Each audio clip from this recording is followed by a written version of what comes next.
Colonel Marcus Williams looked at his watch as he drove through the morning traffic. He was running a few minutes early for his 9 a.m. meeting at the Riverside Defense Facility. This was good because security checks always took extra time at government buildings. Marcus had been in the Army for 25 years. He had served his country in 3 different wars. He had earned many medals and awards. Now he worked at the Pentagon, helping to coordinate between the military and defense companies. Today's meeting was about new equipment for soldiers overseas. The Riverside facility was a large gray building surrounded by high fences and guard towers. Marcus had been here many times before. He knew the security guards usually recognized him. He pulled his black sedan into the visitor parking area and walked toward the main entrance. The morning sun was bright, and Marcus adjusted his Army uniform as he approached the security checkpoint. He carried a briefcase with classified documents, and his military identification card was ready in his hand. Everything seemed normal until he reached the front desk. Officer Jake Morrison was working the security station that morning. Morrison had been a police officer for 12 years, but he had only been assigned to this federal facility for 6 months. He was a tall, heavy-set man with short blonde hair and coal blue eyes. When he saw Marcus approaching, his expression changed. "Stop right there," Morrison said in a sharp voice. "What's your business here?" Marcus was surprised by the harsh tone but remained polite. "Good morning, officer. I'm Colonel Williams. I have a 9 a.m. meeting with the defense contractors in conference room B. Morrison looked Marcus up and down slowly. His eyes lingered on Marcus's dark skin with obvious suspicion. "Let me see some identification," he demanded. Marcus handed over his military ID card and security clearance badge. These documents clearly showed his rank, his photo, and his authorized access to the facility. Morrison took the cards and stared at them for a long time.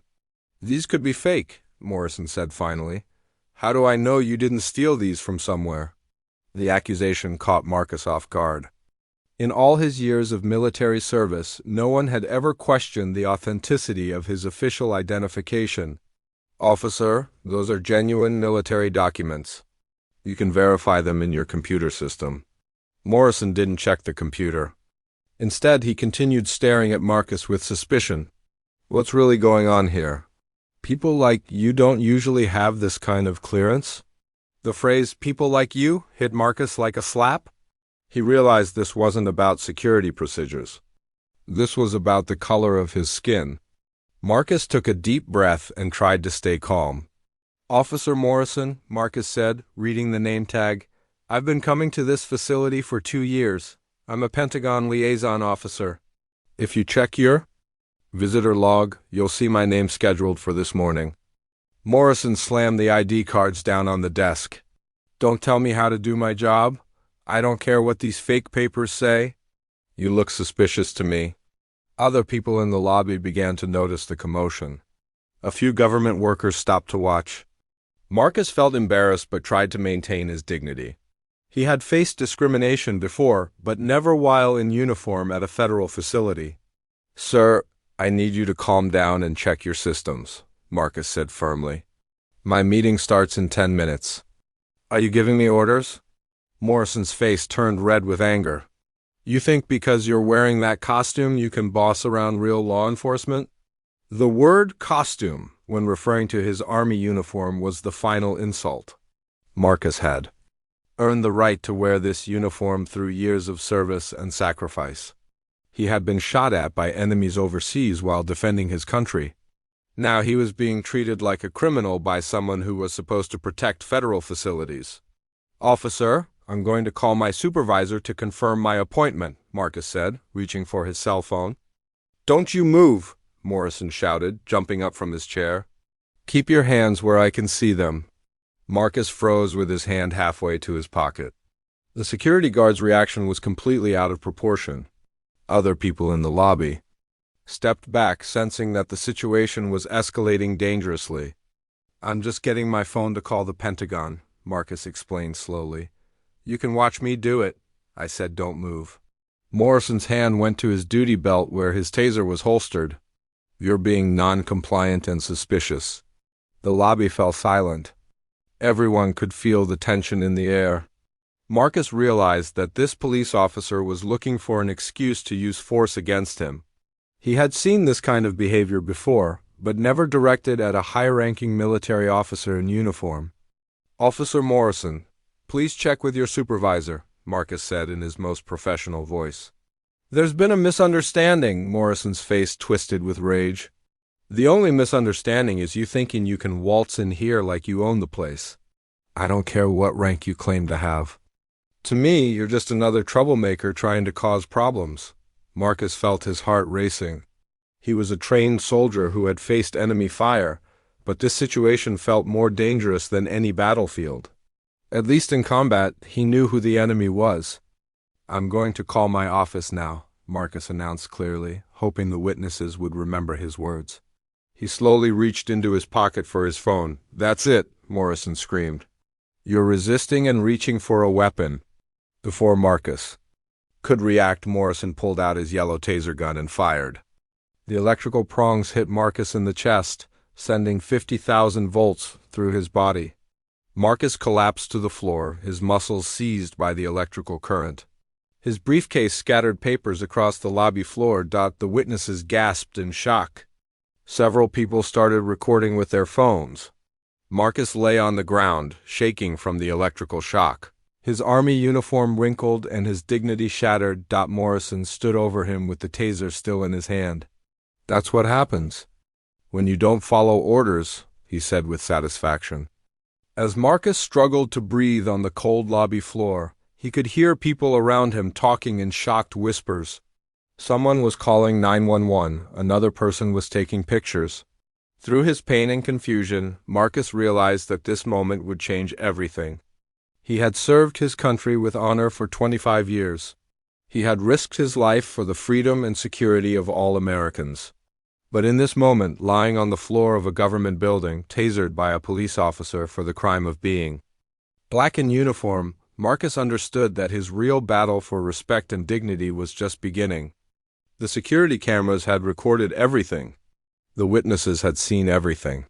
Soon, the whole world would know what had happened at the Riverside Defense Facility on this ordinary Tuesday morning that became anything but ordinary. The ambulance arrived at the Riverside Defense Facility 20 minutes after Officer Morrison tasered Colonel Williams. Paramedics found Marcus still lying on the lobby floor, conscious but shaking. The electrical shock had left burn marks on his chest where the taser prongs had hit him. "Can you tell me your name, sir?" asked the lead paramedic, a young woman named Sarah Chun. "Colonel Marcus Williams, United States Army," Marcus replied weakly. His voice was hoarse and his muscles still felt tight from the electrical shock. Sarah looked at his uniform and then at Officer Morrison, who was standing nearby trying to explain what had happened. She had been a paramedic for 8 years and had seen many taser incidents. This one felt different. Military officers didn't usually get tasered at federal buildings. "We need to take you to the hospital for evaluation," Sarah told Marcus. Taser. Injuries can be serious, especially for people with heart conditions. As the paramedics loaded Marcus onto a stretcher, he noticed that several people were still recording with their phones. One man in a business suit approached him. "Colonel, I'm David Park from the defense contractor meeting you were supposed to attend. I saw everything that happened. I want you to know that we're going to report this to your Pentagon supervisors immediately." Marcus nodded weakly.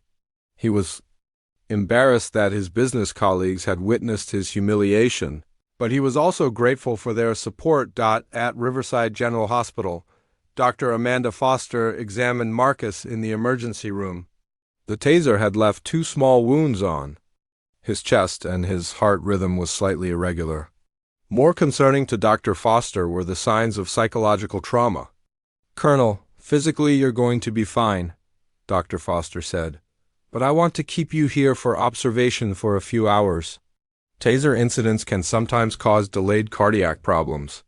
While Marcus was in the hospital, the incident was already spreading across the internet. Jennifer Martinez, a government worker who had witnessed the tasering, had posted her cell phone video on social media with the caption, "Racist cop tasers decorated Army colonel for being black at federal building." Within 2 hours, the video had been shared thousands of times. News websites began picking up the story. The hashtag Justice for Colonel Williams started trending on social media platforms. At the local police station, Chief Robert Thompson was having the worst day of his career. His phone hadn't stopped ringing since the video went viral. Reporters were gathering outside the police station, and his superiors were demanding answers. "Morrison, get in my office right now," Chief Thompson shouted. Officer Morrison walked into the chief's office looking nervous. He had spent the last few hours writing his incident report, trying to make his actions sound justified. "What the hell happened at that federal facility?" Chief Thompson demanded.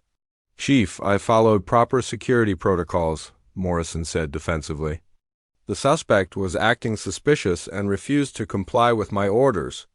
When he reached for what could have been a weapon, I used appropriate force to neutralize the threat." Chief Thompson had read Morrison's report, but he had also seen the cell phone video. The video told a very different story than Morrison's written account. "Jake, I've seen the video. That man was clearly a military officer with proper identification. He wasn't reaching for a weapon. He was reaching for his phone to call his supervisor, just like he said he was going to do." Morrison's face turned red. "Chief, you weren't there. You don't understand how threatening he was being." "Threatening?" Chief Thompson couldn't believe what he was hearing. He was standing still with his hands visible, speaking in a calm voice. "The only person making threats in that video was you." Meanwhile, at the Pentagon, General Patricia Hayes was reviewing security footage from the Riverside facility. As the Deputy Secretary of Defense, she oversaw all military liaison operations at defense contractor facilities. What she saw in the footage made her angry and sick to her stomach. General Hayes picked up her secure phone and called Colonel Williams' direct supervisor, Lieutenant Colonel James Rodriguez. "Rodriguez, I need you to get to Riverside General Hospital immediately. Colonel Williams has been assaulted by local police while conducting official Pentagon business." "Assaulted?" Rodriguez couldn't believe what he was hearing. "Ma'am, Colonel, Williams is one of our most professional officers." "What happened?" "A racist police officer tasered him for being black in uniform," General Hayes said bluntly. "I'm launching a full Pentagon investigation immediately. This is now a federal matter." The news media coverage intensified throughout the afternoon. CNN, Fox News, and MSNBC all led their evening broadcasts with the story.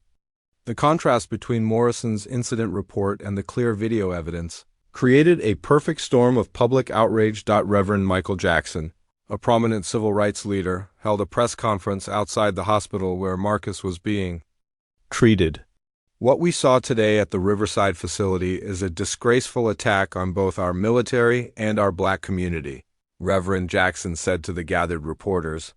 "Colonel Williams has served this country with honor for 25 years. He has risked his life in combat to protect our freedom. And this is how he gets treated by the very people who are supposed to protect federal facilities." The American Veterans Association also issued a strong statement condemning the incident. "Any attack on a uniformed military officer conducting official duties is an attack on all veterans and active service members." Their statement read, "Social media exploded with support for Colonel Williams. Active duty soldiers, veterans, and civilians shared stories of similar incidents they had witnessed or experienced. The video had struck a nerve that went far beyond just one incident at one building." By evening, Marcus was released from the hospital. His chest was bandaged where the taser prongs had hit him, and he was given medication for pain and anxiety. Lieutenant Colonel Rodriguez picked him up and drove him home. "Marcus, I want you to know that General Hayes is personally handling this case," Rodriguez said as they drove through the city. "The Pentagon is not going to let this slide." Marcus stared out the window at the familiar streets of his neighborhood. He had lived in this area for 5 years, but tonight everything looked different. He felt different too. "Jim, I keep thinking about all those witnesses in the lobby," Marcus said quietly. "Government workers, defense contractors, federal employees. They all saw a police officer taser a uniformed Army colonel for no reason. What does that say about how far we still have to go?" Rodriguez didn't have a good answer.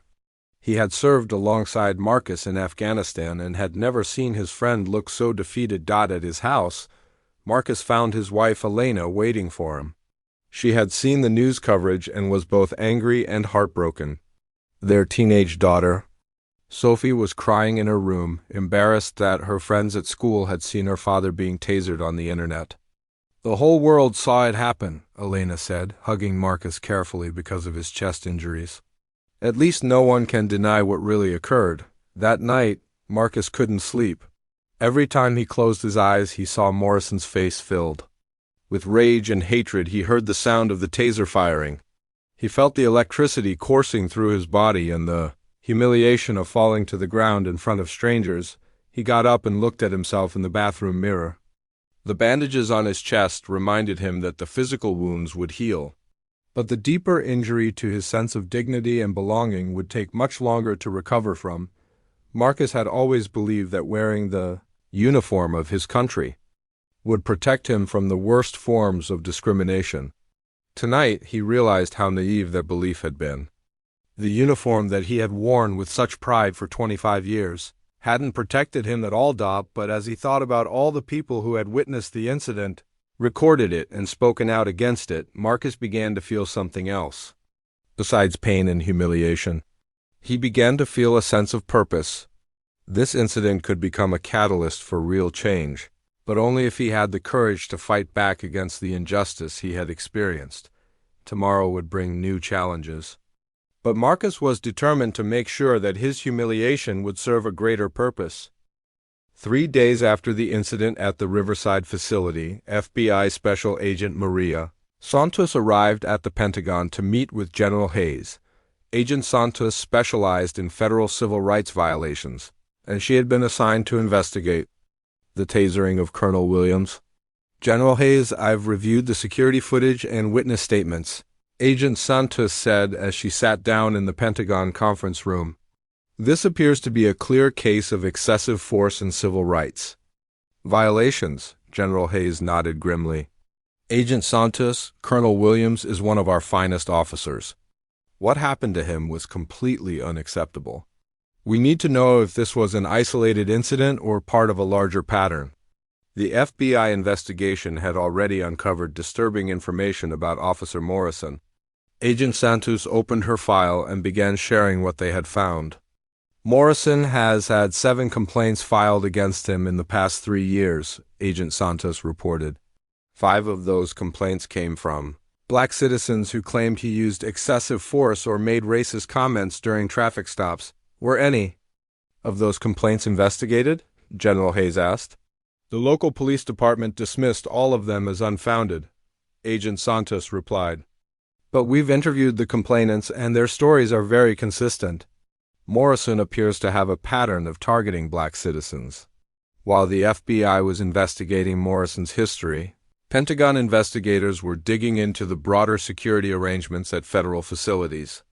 Colonel Rebecca Turner, the Pentagon's Inspector General, had assembled a team to review how civilian police officers were selected and trained for federal security assignments. Colonel Turner's team discovered that the Riverside Police Department had been providing security services to federal facilities for over 10 years, but there was very little oversight of their officers.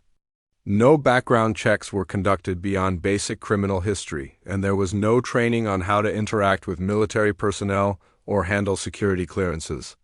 "It's shocking how little we knew about the people we trusted to guard our most sensitive facilities," Colonel Turner reported to General Hayes.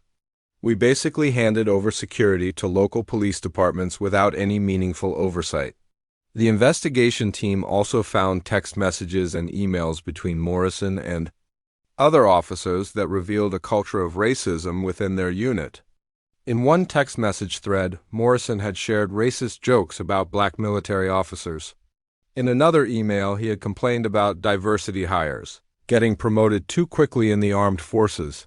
Detective Lisa Wong from the Pentagon's Criminal Investigation Division interviewed the other police officers who worked federal security details with Morrison.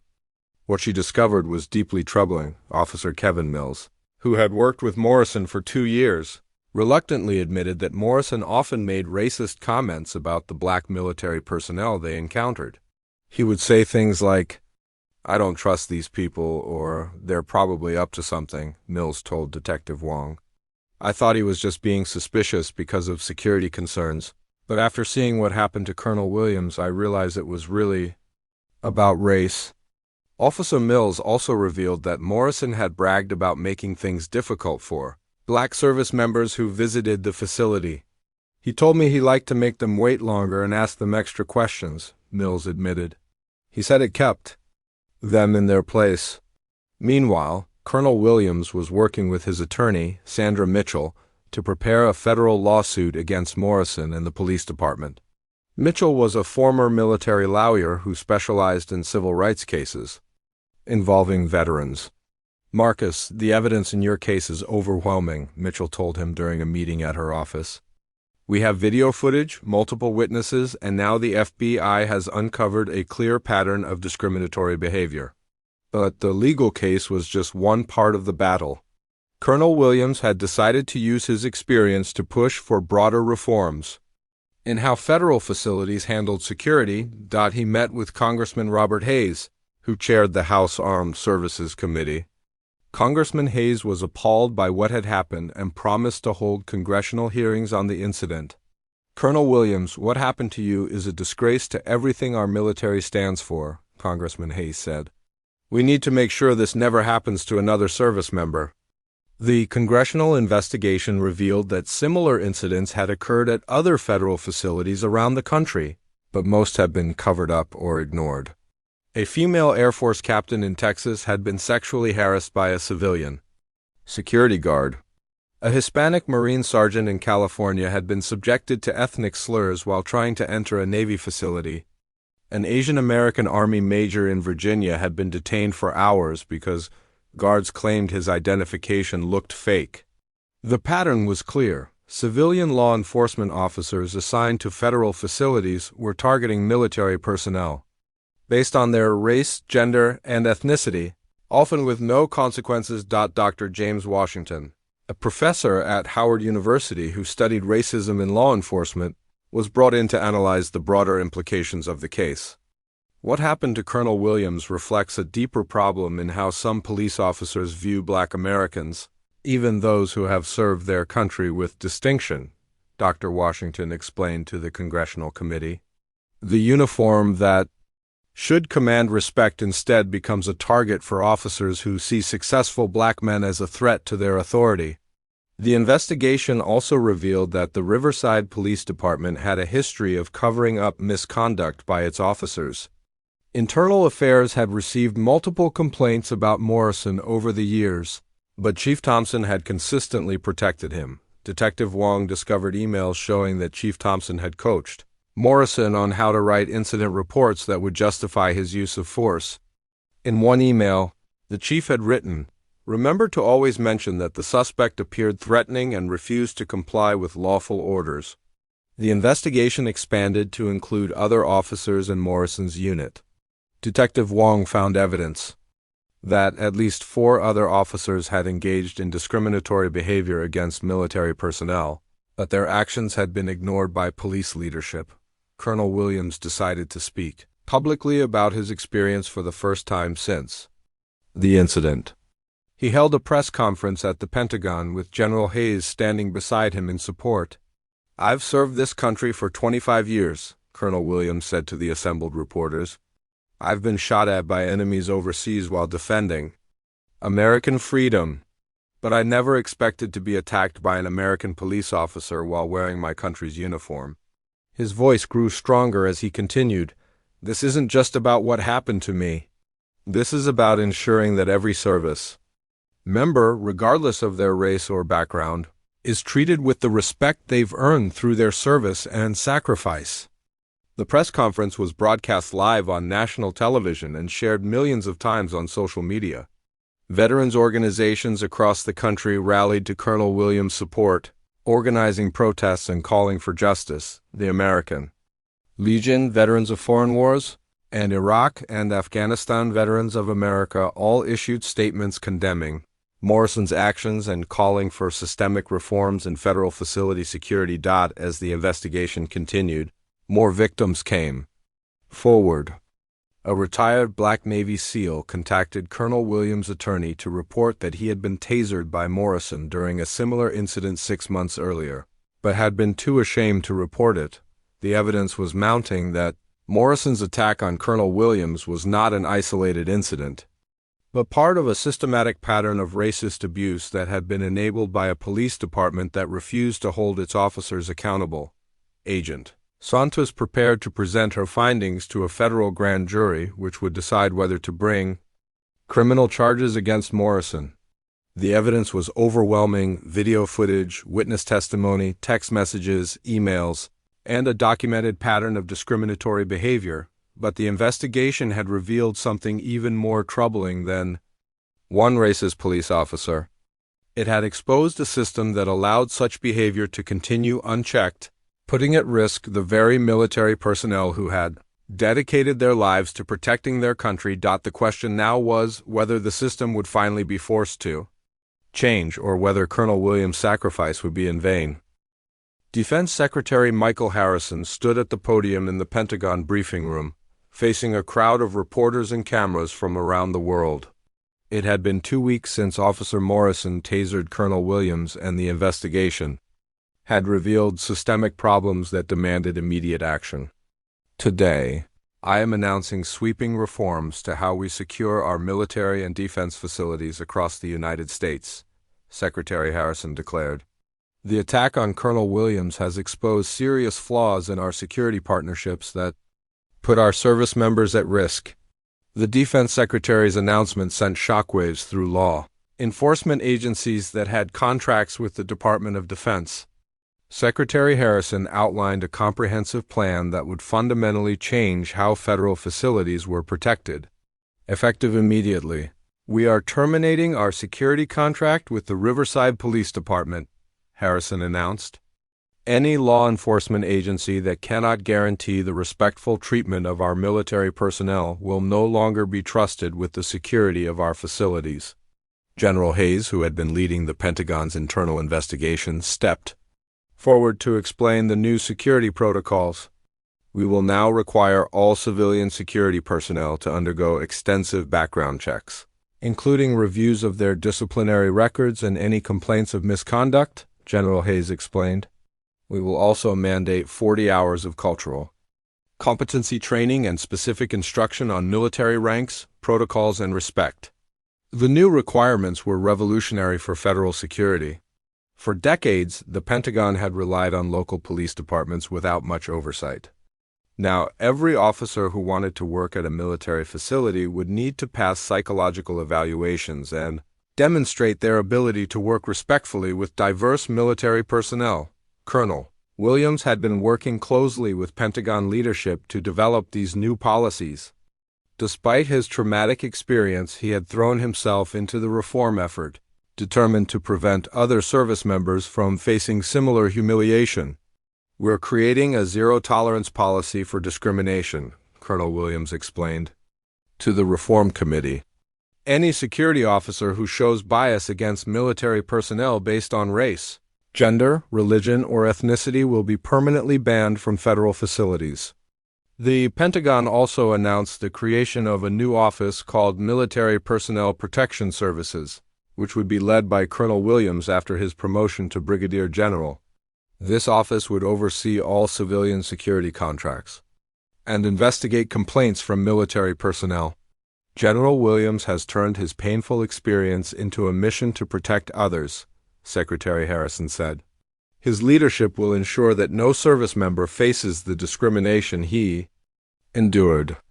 The announcement of Williams' promotion was met with widespread approval from military personnel and veterans organizations.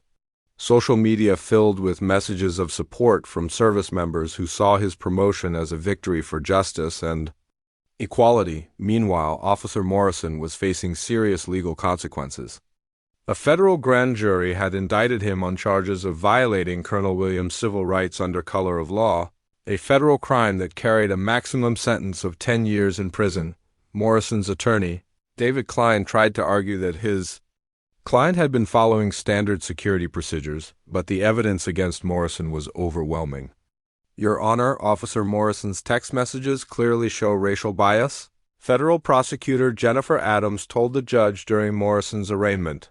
His attack on Colonel Williams was motivated by racism, not legitimate security concerns. The trial would become a national spectacle, with civil rights organizations and veterans groups closely watching the proceedings. Morrison had become a symbol of the racism that still infected some parts of American law enforcement. The Riverside Police Department was also facing consequences beyond the loss of their federal contract. The FBI investigation had led to a Department of Justice consent decree that required comprehensive reforms throughout the entire police department. Chief Thompson, who had protected Morrison for years, was forced to resign in disgrace. The city council appointed a new chief, Sarah Williams, no relation to Colonel Williams, who had a reputation for rooting out misconduct and implementing progressive police reforms. The culture of this department is going to change completely, Chief Williams announced at her first press conference. Officers who cannot treat all citizens with respect and dignity will find themselves looking for new careers. The reforms extended beyond just the Riverside Police Department. The Pentagon's new security standards were being adopted by other federal agencies, including the State Department, Department of Homeland Security, and Department of Energy. Colonel Williams, now Brigadier General Williams, began traveling to military bases and defense facilities across the country to implement the new training programs. At each location, he shared his story and explained why the reforms were necessary. At Fort Bragg in North Carolina, General Williams addressed a group of civilian security contractors who would be working on the base. I want you to understand what it feels like to serve your country for 25 years and then be treated like a criminal because of the color of your skin, Williams told the group. Every service member who enters your facility has earned your respect through their service and sacrifice. The training sessions were intense and emotional. Many of the security officers had never thought deeply about how their biases might affect their interactions with military personnel. Some were resistant to the training, but others embraced the opportunity to learn and improve. Officer Patricia Lopez, who worked security at a Navy facility in San Diego, found the training transformative. I never realized how my assumptions about people might be affecting my job performance, Officer Lopez said after completing the training. General Williams helped me understand that treating everyone with respect makes me better at protecting these facilities. The congressional hearings on the incident also led to new legislation.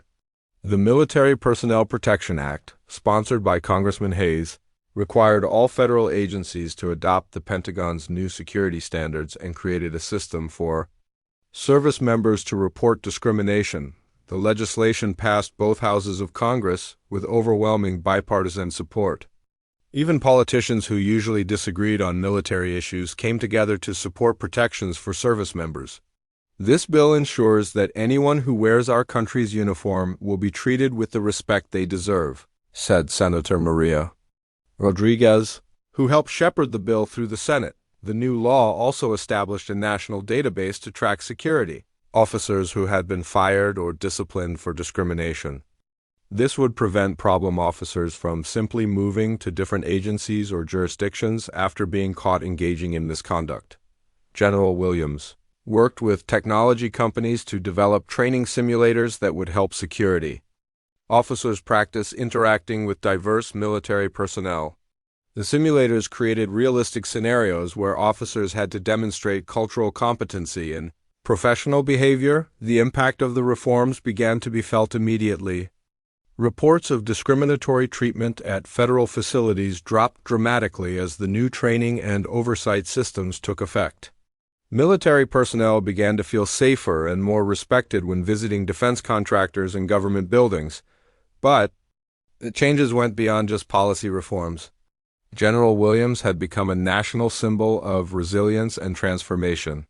He received invitations to speak at universities, military academies, and law enforcement conferences across the country. At West Point Military Academy, General Williams addressed the new cadets who would become the next generation of military leaders. Leadership means standing up for what's right, even when it's difficult, Williams told the cadets. When you see injustice, you have a duty to fight against it, regardless of the personal cost. The incident that had been so traumatic and humiliating for Colonel Williams had become a catalyst for historic changes in how America protected its military facilities. The reforms touched thousands of security officers, protected countless service members, and demonstrated that even the most painful experiences could be transformed into forces for positive change. Morrison's trial was scheduled to begin in 2 months, and General Williams was prepared to testify about what had happened that day at the Riverside facility. But now he would take the stand not just as a victim, but as a leader who had turned his suffering into a mission to protect others. The federal courthouse in downtown Los Angeles was packed with reporters, veterans, civil rights activists, and curious citizens as Officer Morrison's trial began. 6 months had passed since he tasered Colonel Williams, and the case had become a national symbol of the fight against racism in law enforcement.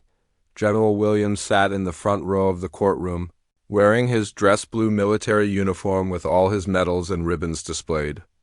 The man who had been humiliated on the floor of the Riverside facility was now a respected Pentagon leader, whose reforms had already changed security procedures at hundreds of federal facilities across the country. Federal prosecutor Jennifer Adams stood before the jury to deliver her opening statement.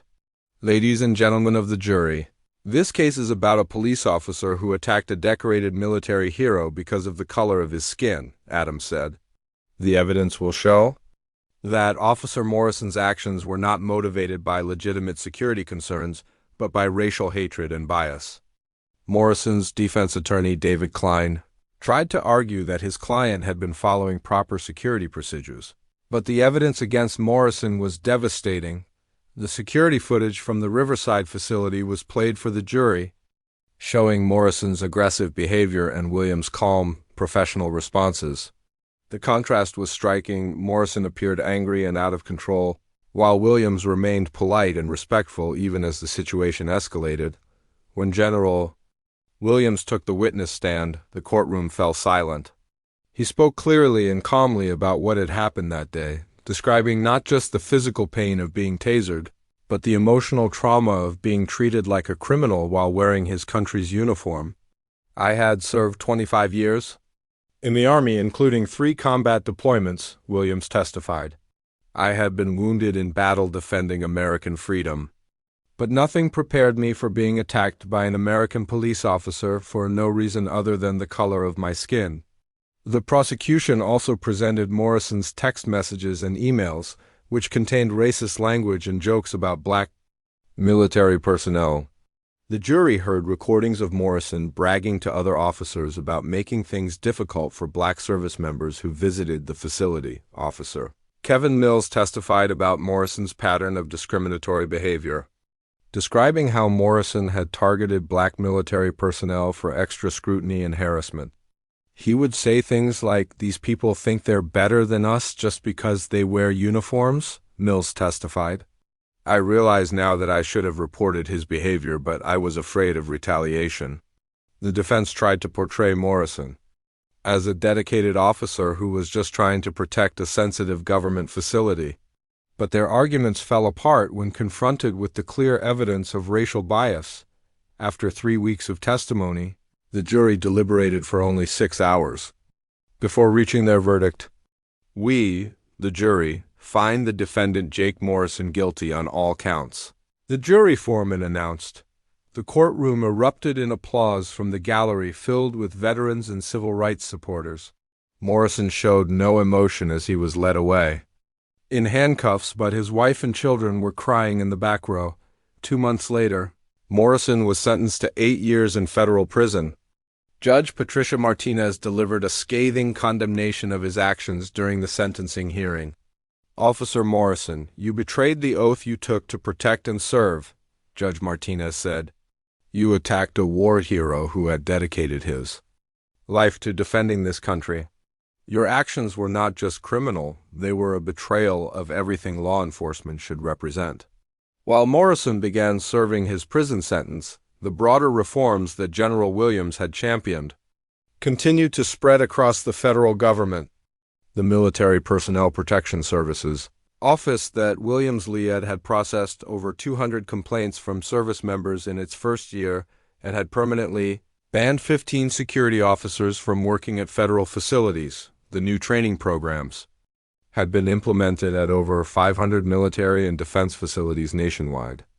Exit surveys showed that military personnel felt significantly safer and more respected when visiting these locations. Colonel Rebecca Turner, who had helped lead the Pentagon investigation, was promoted to general and put in charge of expanding the reforms to overseas military bases. The changes that General Williams initiated are now protecting American service members around the world. General Turner reported to Congress, "We've created a culture where discrimination against military personnel is not tolerated anywhere." The congressional hearings had also led to broader reforms in civilian law enforcement. The Department of Justice began requiring all police departments with federal contracts to adopt similar anti-discrimination training and oversight procedures. Police departments across the country found themselves under increased scrutiny. The Riverside Police Department, under new leadership, had become a model for reform. Chief Sarah Williams had fired or disciplined over a dozen officers for misconduct and had implemented comprehensive bias training for all personnel. The culture of this department has changed completely, Chief Williams reported to the City Council. Our officers now understand that treating all citizens with respect isn't just the right thing to do. It's essential for effective law enforcement. General Williams had become one of the most respected voices in both military and civil rights circles. He received invitations to speak at events across the country and had written a book about his experience called From Uniform to Justice: A Soldier's Fight for Dignity. At a veterans conference in Chicago, General Williams reflected on how his traumatic experience had been transformed into a force for positive change. 6 months ago, I was lying on the floor of a government building, tasered and humiliated. Williams told the audience of 2,000 veterans. Today, thousands of service members are safer because of the reforms we've implemented. Sometimes our worst moments can become the foundation for our greatest achievements. The reforms had also inspired changes in civilian police departments that had nothing to do with federal contracts. Police chiefs across the country began implementing similar training programs and oversight procedures to address bias and discrimination in their own departments. Dr. James Washington, the Howard University professor who had testified before Congress, studied the impact of the Williams case on police reform nationwide. The attack on Colonel Williams became a catalyst for the most significant changes in police accountability we've seen in decades. Dr. Washington reported, "His courage in speaking out and fighting for reform has made law enforcement better for everyone." General Williams had also become a mentor to young military officers, especially those from minority backgrounds who faced their own challenges with discrimination. Lieutenant Sarah Johnson, a young black Air Force officer, met with General Williams at the Pentagon to discuss her own experiences with bias. "General Williams showed me that we don't have to accept discrimination as just part of military life," Lieutenant Johnson said. "His example gave me the courage to report inappropriate behavior I witnessed, and it led to real changes at my base." The case had also strengthened relationships between military and civilian communities.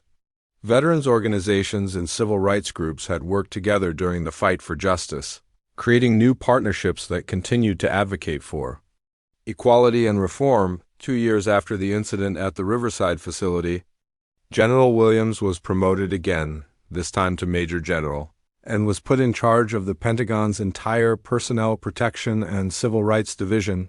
During his promotion ceremony, Defense Secretary Harrison reflected on how Williams had turned a personal tragedy into institutional change. "Major General Williams represents the best of what our military can be," Secretary Harrison said. "He took a moment of injustice and transformed it into a movement for equality and respect that has made our entire military stronger." Morrison, meanwhile, continued serving his prison sentence. He had lost his job, his pension, and his reputation. His family had been forced to move to another city because of the shame and harassment they faced in Riverside. In a letter to the judge, Morrison finally acknowledged the harm he had caused.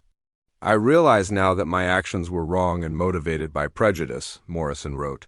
I destroyed my own life, hurt my family, and caused pain to a man who had served our country with honor. I hope that someday I can find a way to make amends for what I did. But Morrison's apology came too late to undo the damage he had caused or to avoid the consequences of his actions. General Williams rarely thought about Morrison anymore. He was too busy working on new initiatives to protect service members and promote equality throughout the military. His latest project was creating a national database of best practices for military-civilian interactions, which would help police departments and security companies better understand how to work respectfully with military personnel. The goal isn't to punish law enforcement, General Williams explained to a group of police chiefs. The goal is to create partnerships based on mutual respect and shared values. As General Williams looked back on the journey from that humiliating day at the Riverside facility to his current position as one of the Pentagon's most influential leaders, he felt a sense of pride and purpose.